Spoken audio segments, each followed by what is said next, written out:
Pasi ka braktisur punën si kryetari i Bashkisë Shkodër dhe duke u vënë në shërbim të rilindjes, Benet Beci po shfrytëzon fondet publike për të bërë propagandë.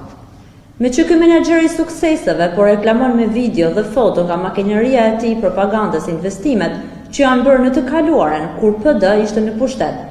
Sot po përdor fondet publike duke shtruar asfalte elektorale dhe duke ndryshuar pllaka trotuaresh. Ky person, i cili në vend që të ushtrojë detyrën e kryetarit të bashkisë, është vendosur plotësisht në shërbim të fushatës elektorale dhe të shefit të tij, në shkelje të plotë me kodin elektoral, po kryen investime të paplanifikuara në buxhet të bashkisë. Deklarata e zëdhënëses së Partisë Demokratike është një përpjekje dëshpëruar për të hedhur baltë mbi punën e pandalshme që po bëhet në qytetin tonë. Sot, Bashkia e Shkodrës vepron, nuk rri duar kryq.